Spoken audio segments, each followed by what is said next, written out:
देवणी तहसीलसमोर शेतकऱ्याचे न्यायासाठी आमरण उपोषण. आजचा 9वा दिवस.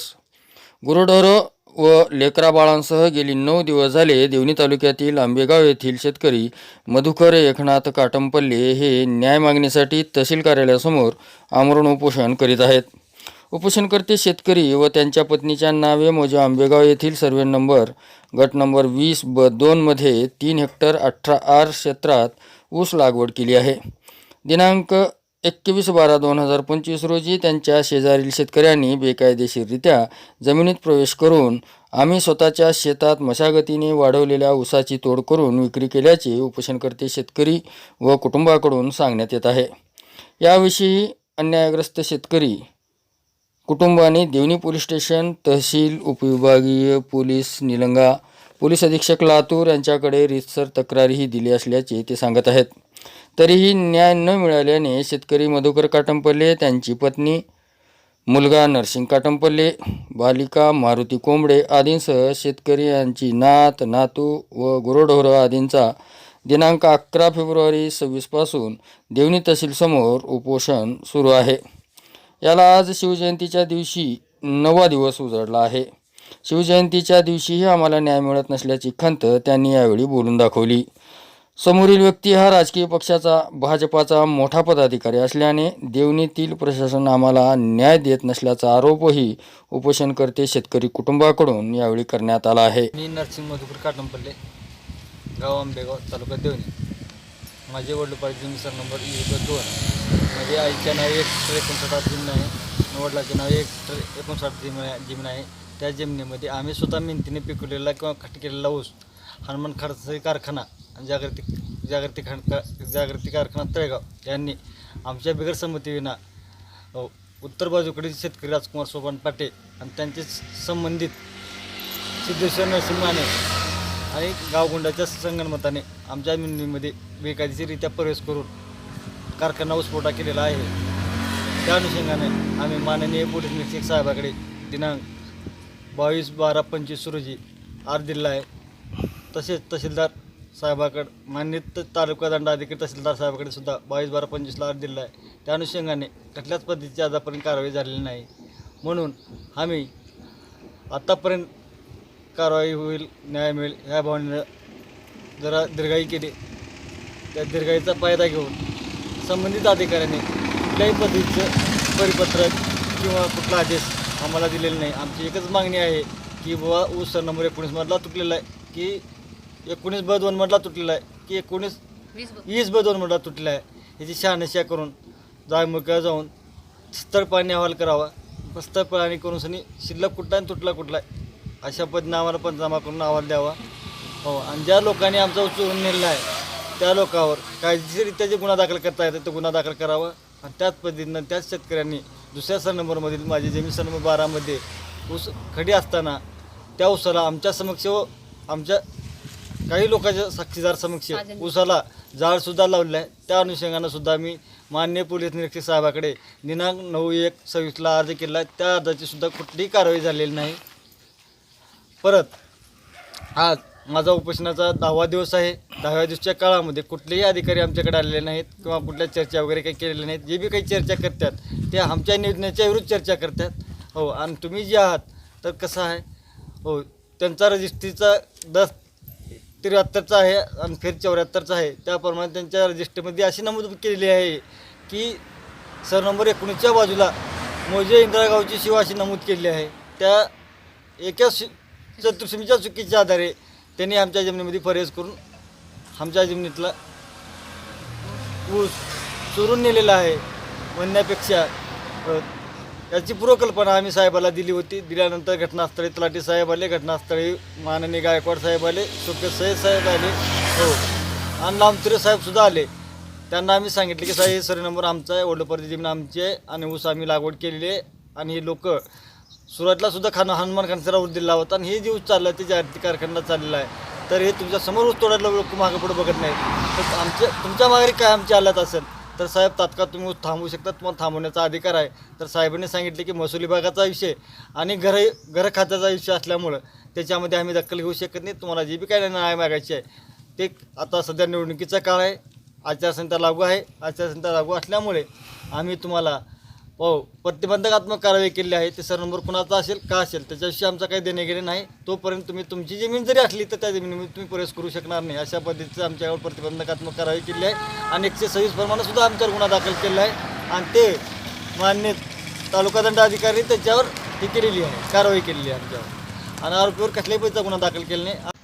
काटंपल्ली साक्षी नर्सिंग आणि मी इथं माझ्या आईवडिलाचं माझ्या आजोबाचं दुःख मला हे होत नसल्यामुळे मी त्यांच्यासोबत उपोषणाला बसले आहे. गुराढोरासह आमच्यावर अन्याय झालेला आहे. अन्याय झालेल्याला अटक न करता आमच्यावरच गुन्हे दाखल करण्यात येत आहेत. तहसीलदार साहेब व गायकवाड साहेब, वराडे साहेब आणि तलाठी आणि शोकत सय्यद साहेब हे सगळे मिळून आम्हाला उपोषण मागे घेण्यासाठी दाब धमकी देत आहेत. न्याय मिळालेला नाही. परीक्षा चालू आहेत का तुझ्या? परीक्षा आता पुढच्या महिन्यामध्ये मार्चमध्ये येत असून सुद्धा माझं कॉलेज बुडून सुद्धा मी इथं बसत आहे. मला हे दुःख बघवत नसल्यामुळे माझ्या परिवाराचं. कोणत्या वर्गात आहेस माय? मी लॉ फर्स्ट इयरला आहे. कायद्याचाच अभ्यास घेऊ लागलीस आणि कायद्याचा अभ्यास घेतानाच तुला पहिली पायरी बघावं लागलं. हो कायद्यासाठी झटलालीस. आता तुला न्याय मिळवण्यासाठीच तुला ही वेळ आली. हो न्याय मिळवण्यास शिक्षण घेतानाच शिक्षण घेताना तुला धडा मिळाला आता हे. हो धडा मिळालाय. अन्यायाविरुद्ध कसं न्यायानं लढलं सुद्धा तरी सुद्धा न्याय मिळत नाही. हे आता माझ्या प्रत्यक्ष माझ्या डोळ्यासमोर हे मी उदाहरण पाहत आहेत. हे अन्याय करणारे लोक, हे कर्मचारी, हे प्रशासन किती भ्रष्टाचारी आहे हे मला स्वतः दिसत आहे डोळ्यासमोर. हे यांच्या कायद्यात बसत नसेल तर 145 कलमनं 19ब व 20ब हे जप्ती करण्याचा अधिकार दंडनीय अधिकारी तहसीलदार साहेबांना असून सुद्धा ते सुद्धा करत नाहीत. शांतता भंग होत आहे म्हणून 145 कलमनं दोघांचे बी जमिनी पडक पाडण्यात यावे किंवा जप्ती करण्यात यावे. तोपर्यंत कोर्टातून जाऊन हे करजोकांना दोघाला बी हे करण्यात यावं. जप्ती करून दोन्ही बी होती करू नये दोघं पण. तुम्हाला तुमच्या शेतात जायला बंदी घातलेली आहे का प्रशासनाने? बंदी घातली असल्यामुळेच आम्हाला इथं बसण्याची वेळ आलेली आहे सर. त्यामुळेच आम्ही म्हणत नाही पंचनामा तर आणून द्या, नाही तरी जप्ती तर करून घ्या. एक बाजूची चतुर्सीमा चुकीची नोंदवली गेल्यामुळं हो आता हे तुम्हाला त्रास होऊ लागले म्हणून सांगतात. त्या व्यक्तीची जेवढी जमीन आहे ती पूर्ण जमीन भरती का तिकडे वर त्यांच्या हद्दीत? सर दोघांच्या मध्ये एक वडा जातो आणि एक नंबर बंधारा आहे. मग ते त्याचं पूर्ण क्षेत्र वर साईडला आहे, त्याचं पूर्ण क्षेत्र भरतंय. हो सर 7/12वर जेवढं आहे तेवढं क्षेत्र त्याचं वर भरतंय. भरते सर. 7 जेवढं आहे तेवढं त्यांचं भरते. मग हे चतुर्सीमेची खालची बाजू जी दक्षिण बाजू जी तुमच्याकडे येणारी बाजू आहे तेवढी त्या चुकीच्या नोंदीमुळे तुम्हाला त्रास देऊ लागलेत. हो चुकीच्या ती चूक कोणाची आहे? ते रजिस्ट्रारची चूक का करून देणाऱ्याची चूक का करून घेणाऱ्याची चूक?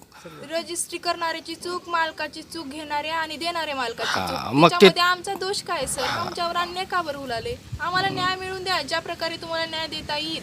आता ती दक्षिण बाजू जर दुसरीकडे म्हणलं तर ते पूर्ण गावचे शिवबी लिहून दिलं तर त्यांना गावावर कब्जा करणार आहेत का असा प्रश्न निर्माण होता आता हे. हो असं होईलच ना सर. असं कोणी पण काय कितीपर्यंत माझं हद्द आहे म्हटल्यावर पुरा गावचा कब्जा त्याने एकटं करून घेणारे राजकुमार सोपान पाटील. न्याय मिळालेला नाही, उलट तुमच्यावरच दबाव आणला चालले. हो सर न्याय मिळत नाही, उलटा आमच्यावर दबावून आम्हाला इथं कसं उठवण्यात येईल ह्या मार्गावर ह्या प्रयत्नावर आहेत सर ते. तहसीलदार तहसीलदार साहेब, पी आय आणि तलाठी मंडळ अधिकारी जे ह्या कार्यक्षेत्रामध्ये जेवढे इथले अधिकारी आहेत ते कर्मचारी ह्या तहसीलचे सगळे आम्हाला दबाव आणत आहेत सर. याविषयी वर DYSP किंवा जिल्हाधिकारी यांना काही पत्रव्यवहार झालाय? काय माहिती ते काय केलेत, पण आम्ही सगळ्यांना निवेदन पत्र देऊनच इथं बसलेलो आहोत सर की आम्ही उपोषणला ह्या तारखेला बसणार आहोत. तरी सुद्धा ते म्हणत आहेत की तुम्ही कसं का बसला, हे कार्यक्षेत्रामध्ये मोडत नाही, हे उपोषण करणं हे तुमचं चुकीचं आहे, हे बेकायदेशीर आहे म्हणून आम्हाला धमकी देत आहेत आणि आमच्यावरच गुन्हा दाखल करतात. लेखी देत आहेत का त्यांनी? लेखी देत नाही सर, तोंडीच म्हणत आहेत की आमचे हात बांधलेत. कशाने बांधलेले आहेत हात यांचे? कायद्याने बांधलेले आहेत का पैशाने बांधलेले आहेत? हे आम्हाला स्पष्ट यांनी लेखी लिहून द्यावे, हे आमचे एवढेच म्हणणे आहे. आज शिवजयंती आहे बाळा. छत्रपती शिवरायांच्या काळात बांधावरच्या गवताला सुद्धा कोणी हात लावत नव्हतं. आज तुमचं संपूर्ण शेतच हिसकावून घेतलं जात आहे? हो सर, आज शिवजयंती एवढ्या थोर महात्म्याने पुरा आपल्या महाराष्ट्रासाठी लढलेला असून सुद्धा हे ते त्यांची जयंती सुद्धा साजरा करत नाहीत हे प्रशासन. हे तहसीलदार साहेब इथं येऊन आज जयंतीला सुद्धा आले नाहीत ते सर.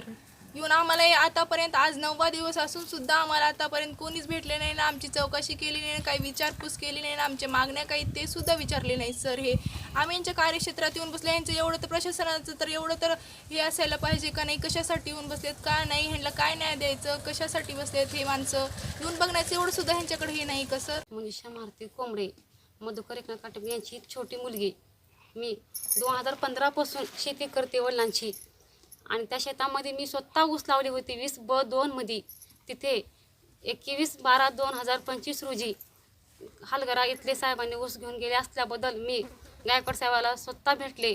तरी गायकवाड साहेब म्हणतात की 1973ला जो बैनामा झाला आहे तो बैनामावर चतुर्सीमा शिव दाखवत असल्याबद्दल तिथं तुम्ही जाऊ शकत नाही, आणि तिथं तुम्ही जर गेलात तर तुम्हाला आम्ही अटक करू, तुमच्या फॅमिलीला, तुमच्या जनावराला, तुमच्या लेकरांना, सगळ्या पूर्ण फॅमिलीला अटक करता, तुम्ही उपोषण मागे घ्या अशी धमकी देतात. आणि तिथंच 6 जानेवारीला मंडळाधिकारी आणि तलाठी भंडारे आणि वराडे सर आणि शेखर सर माझ्या शेतात 20/2 मध्ये येऊन 19/2 असं करत आहेत. तरी आम्हाला न्याय मिळावे ही माझी विनंती.